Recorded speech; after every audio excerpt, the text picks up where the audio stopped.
All right. All right. Welcome back to episode 23, Link in Bio, the show that showcases Vegas culture, creatives, and small business and everything in between. Today, we got Chris that specializes in home tech. He has his own YouTube channel. So if you are interested, link down below. It's going to be fun. How are you? Mr. Kevin Cersei, thank you guys so much for having me today. Of course. Before we get started, go ahead and grab that clipboard, look at this camera, and name the title. Smart Home Talk. Small Home Talk it is. There you go. Before we get started on that one, how was your trip? You went to Peru, correct? Yes, sir. How was it? So I went to Peru during the summer. My girlfriend is Peruvian, so we were able to stay with some of her family. Bro, it was absolutely amazing. It was my first time to South America. Got to see Machu Picchu, which actually ranked as the #1 tourist destination of 2022. No way. Sick, bro. Like the most incredible thing I've ever seen.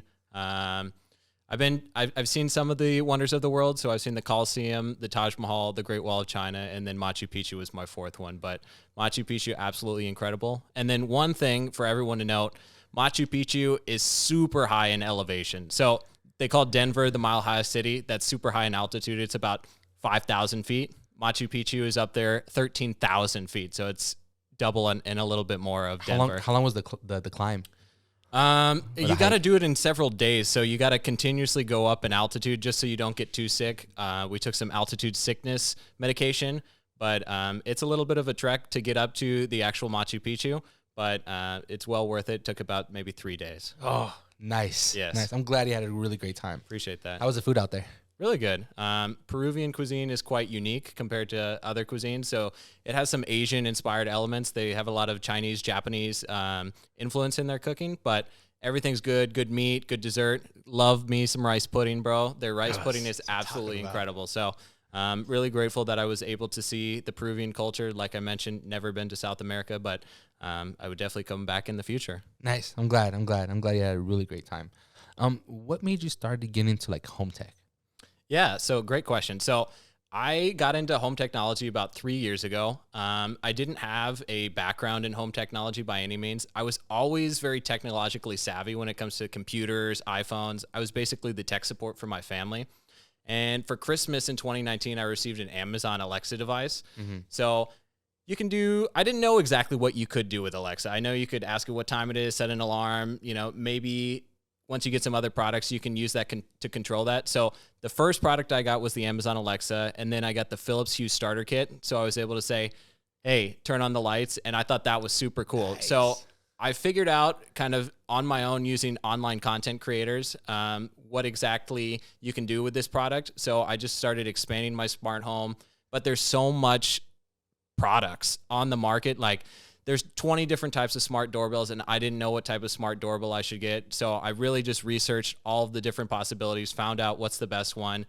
And I believe in this mantra, like heal yourself and teach others. So I spent the last 3 years building out my smart home. So I didn't necessarily, at first I didn't know what products to pick. So now I'm helping other people through content creation, through personal consultations to help them and recommend how to build their ultimate smart home. That's pretty cool. What'd you end up getting?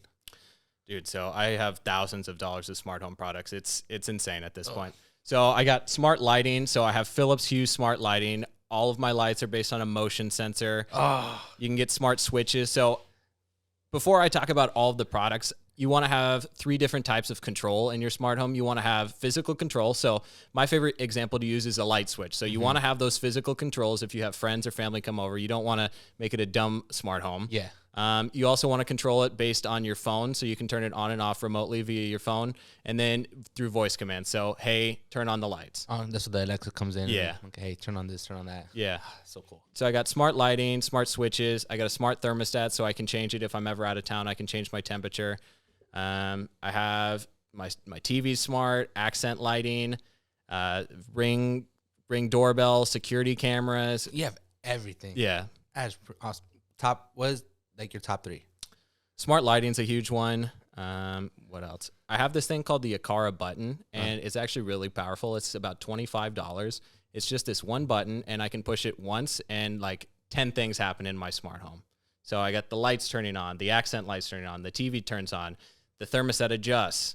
From one little small device? Yeah. What? And then I'd say my second favorite one is probably my SwitchBot lock, which is basically a smart door lock. And the thing that really makes it powerful is the keypad touch. So I unlock my front door. I don't carry my keys around anymore. All I do is have to put in my thumbprint and it unlocks. Oh, God, you live. That's a beep. Done. That's It's it. so easy. And you can do like a tap to enter, like, hotel room keys. They have that NFC technology. You can do the same thing with the SwitchBot lock. Amazing. You're like the first person that I know that really went to that. I'm sketchy about it. Yeah. Because I don't know what to get. I don't know if it's safe because Apple came out with a smart lock and some random guy who picks locks just easy done. Yeah. I'm like, well, it kind of defeats the whole purpose of a $300 Apple smart lock. What's the whole point of it? Someone left a comment on one of my videos. It's like, they just want you to switch to the smart home product so they can control you. And I was like, whoa, bro, that's a little intense. But like, I see what you're saying. But if that ever became the case where someone was controlling my home for me, I would probably just move. But that's why I'm in the Apple HomeKit ecosystem. And I really believe that Apple has your privacy and your best intentions. So I really don't use my Amazon device too much anymore. I really focus on Apple and privacy and having control of your devices. Because you're within Apple. Yeah. Their eco. You just don't need to outsource anything. Correct. Because they basically almost do anything you want them to do. No, and they continually build. And then going further, there's this new thing called Matter that just came out in October 2022. And all of the big smart home companies have been working on it for the past 3 years. So Amazon, Google, Apple, and Samsung all came together, which has never happened before, to create an ultimate smart home standard called Matter, and it's based on the Wi-Fi and Thread protocol. So basically, I know. Sorry, that was just a lot. I wasn't expecting. All of them just came together and Correct. just like, yo, let's do something that we could all win at. So basically, if you use an Android phone, you can control all of your devices, because now, previously to Matter in the industry, there was this problem called interoperability. So you would buy these devices and they weren't able to talk to one another because they all spoke different languages. And it was really annoying. So you couldn't just go to Best Buy. You would actually have to think about what products you can buy to have them all work together. And now you can if you use an Android phone and I use an iPhone, even if we're in the same house, we can control all of our different smart home applications because of this Matter standard. Oh, so now I could have if I had an Android user in your iPhone, we could actually text with the same color. Not quite, but close. We're getting there. We're getting to that point. That's pretty cool. But other than that, it's just so amazing, just mind blowing. I'm just still like just thinking about it. Like you could do anything you want, doesn't matter what device, and that's really super helpful for anyone who Apple, Android, Samsung. It's very convenient, and they put a lot of thought into that to make that really happen. Before, you would have to have like a $10,000 entry point. It was strictly just for rich people. I mean, I know people who have $1 million home theater setups. Like truly, they've put in all of this money, and now it's becoming more and more possible on the consumer end to have these types of smart devices in your life. That's perfect. Sorry. What is coming next? What's coming next? I mean, Matter will continue to roll out its standards. So right now they're only focusing on, I think, about 10 product categories. So they'll continue to roll out new efforts. So right now they don't have smart doorbells for Matter. So that's going to be the continuation, but really just making more automations. So you have these products now and you can control them, which is super cool. But having automations, like I mentioned with my Akara button, pushing one button and having things happen, I think that's the future. Can't wait. Yeah. I'm ready for that one. I remember in one of your posts that you are sober. Yes. How long? So I have over 14 months of sobriety. So I don't know what's today's date. Do you know? Today's the 4th. Okay. So it's exactly 14 months today. How do you feel? I feel amazing, man. Honestly, it's the best decision I ever made. And the more people I talk to out in real life about being sober, the more support I get about it. People are very understanding. They truly understand maybe why I became sober, and they respect my decision, which I didn't know if people would respect my decision. I thought people might try and peer pressure me and be like, oh, this guy's kind of a square, for lack of a better word. But really, I get more and more support every time I tell someone, hey, I've been sober. Or like, or you're with your close friends, like for sure they're gonna like pressure you. Like, Yeah. Hey, bro, just take a drink. I remember I used to do it fucking with this guy right here. Yeah. Yo, let's take a drink, and it gives me right back. And then it just sucks. I hate it. I hate drinking. So I became sober on Father's Day. Nice. And I'm just, from time to time I have a beer in there, but I just not in the feel for it. I hate waking up hungover. I don't see the point of it anymore. I'm down with it, the whole casual thing, just hang out, but I'm done with it. Did you have like a really bad experience that made you want to quit? Yeah, so I had been thinking about it for a long time. I would go on periods of time, 30 days, 90 days, where I wouldn't drink, I wouldn't smoke. But I always ended up kind of falling back into the pattern. And really, it didn't end on a bad note. I remember my last drink was at a Chili's in an airport, but the feeling I had was that I was sitting in the airport and I felt like I had to drink. Mm-hmm. And I didn't like that feeling because I didn't want, I had a poor money mindset at the time, and spending $8 for a tall can of IPA, like, it's just $8 kind of thinking back to it. It's stupid, but I felt like I needed to drink it, and I didn't want to feel like that anymore. That was just, you just quit cold turkey? Yeah, so I went to a couple meetings. I was lucky that I was still in school at the time. So I went to the University of Nevada, Reno, and they have this center called NRAP, the Nevada Recovery and Addiction Prevention Center. So I ended up going to a couple meetings, talking with some people that suffered with similar problems to me. And I was able to get support within the first 30 days. And then really, I didn't necessarily need the meetings after that, but I just held strong, and I really figured out how to overcome problems and face these challenges on a daily basis without having to use drugs and alcohol. That's pretty good. That's pretty good. And it's crazy. It's crazy, bro, because, when Tim's over here, when Rex is here, he knows me from my Crazy Chris era. So I have like a past life. Uh-huh. And it's really crazy now. Anyone that meets me, like, I'm so disciplined and so structured because of this gentleman, Wes Watson, who I was on his program, and he really helped me change my life for the better. But I know both ends of the spectrum now, so I act with intentionality every single time. So being sober is clearly done by intentionality, and I don't just kind of drift through life. Hey, I'll drink today. Hey, I'll drink today. And then I don't feel like doing it today, but you just completely done. No more going back. No. That's habit for you. Proud of you. Thank you, brother. Proud of Appreciate you. That.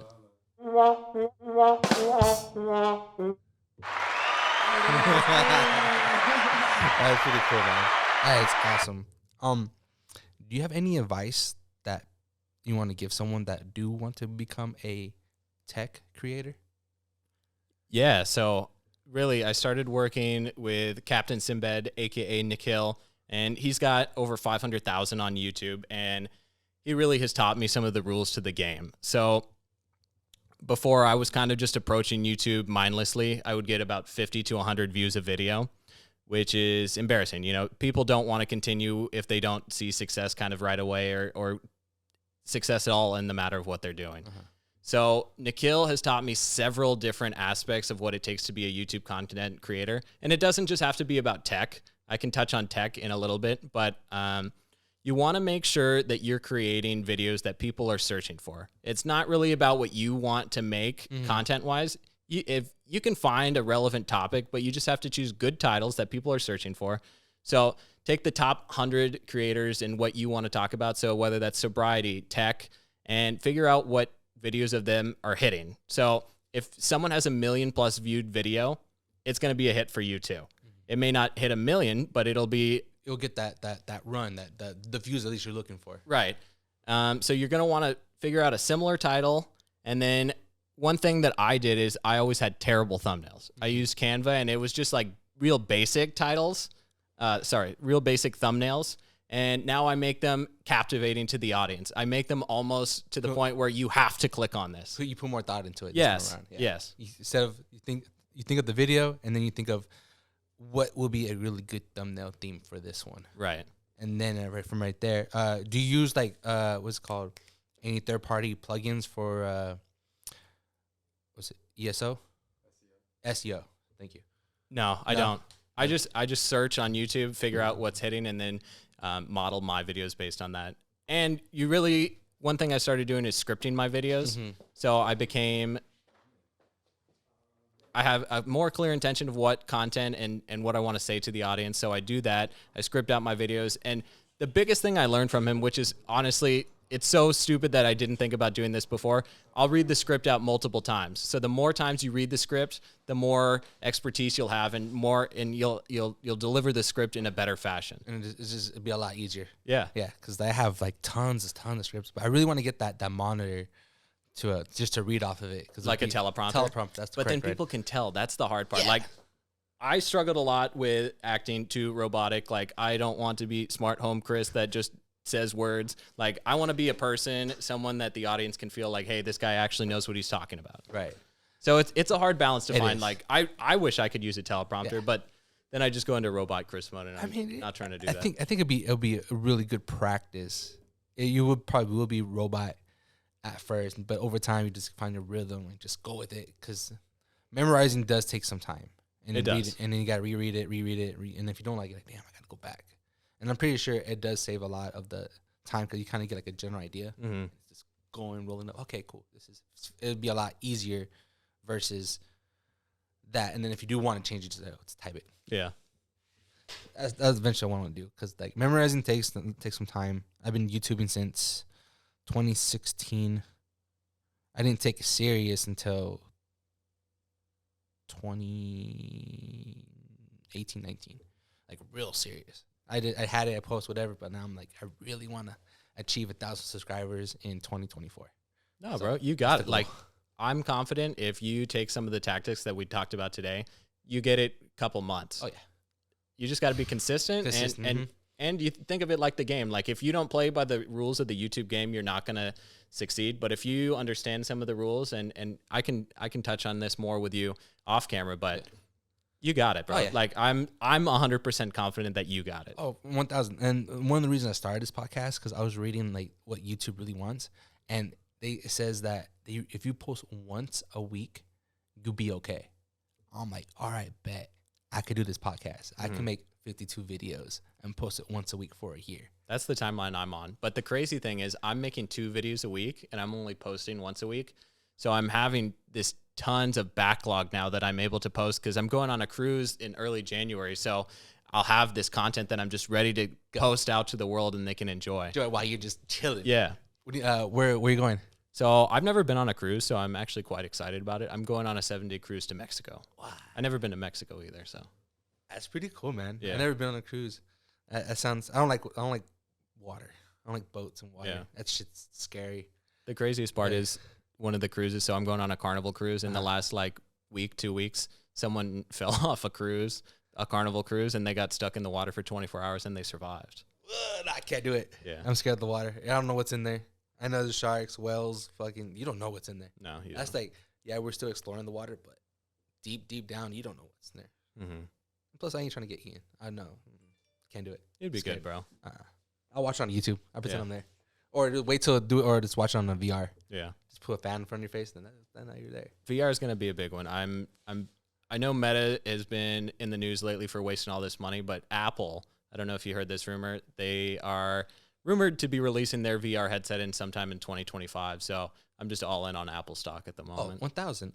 But I think that the whole Meta thing is that they went heavy on it, but I think they know that they had to know that the market was going to crash. They had to know. Yeah. They know they're going to slow them down a little bit, but they were the one of the first companies to really make a move on it. And when the time goes back up, they're already established. Now it's just a waiting game after that. Agreed. I think they are the market leader at this current point. But when Apple comes in there, because those are like the main 2 competitors that they're actually going against with the whole Meta thing.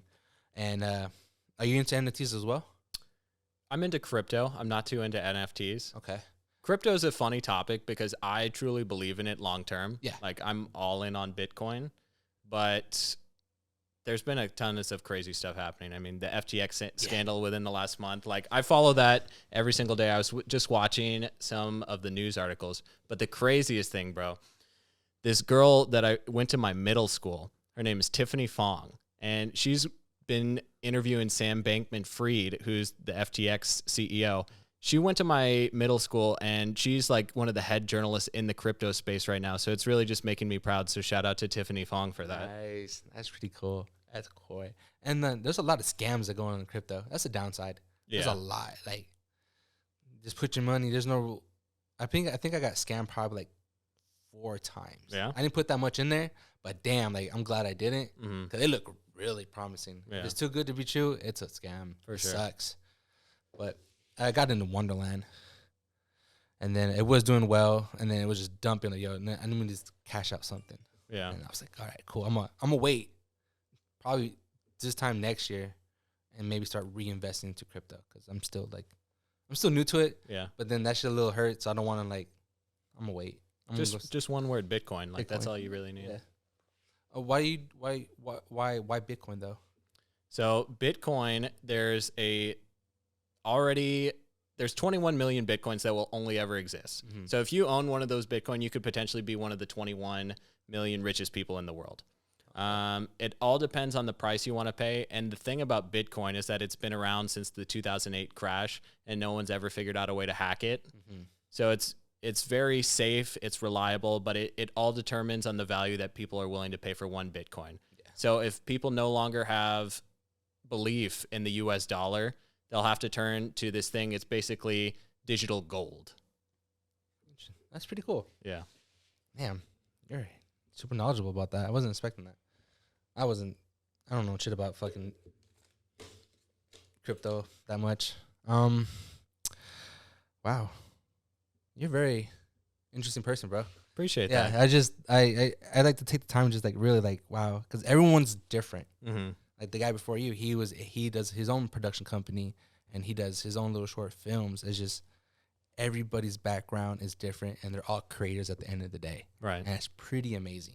No, bro, and I'm super impressed by you. You have all of these creative elements that I couldn't even dream of having. So I'm really happy that the relationship was made due to our friend Rex right over here, who's producing this. So That's right. I met Rex in 2013 at my first job when I was lifeguarding at the Mandalay Bay, and we used to have a blast. Like that was probably one of the best first jobs you can get. But I'm super grateful that I still keep in touch with Rex to this day because of social media. 10 years later, we can still stay connected.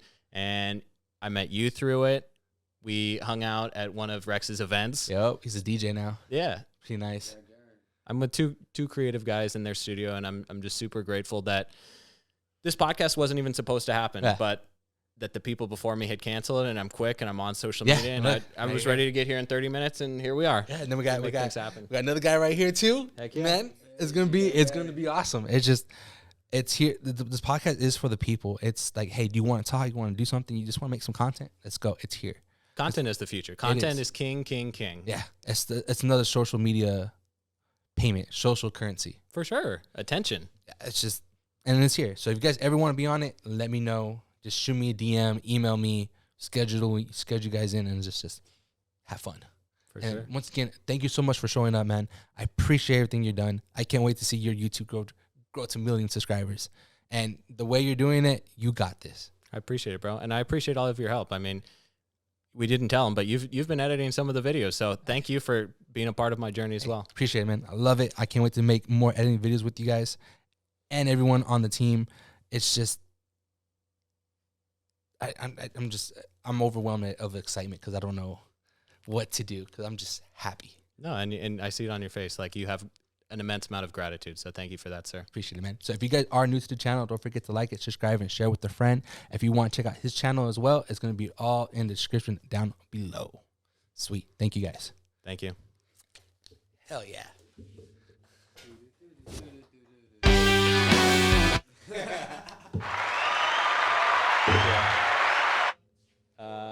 No, it's like the Mexican Riviera. It's like Puerto Vallarta. It's Cabo. You leaving out of Long Beach? Yeah.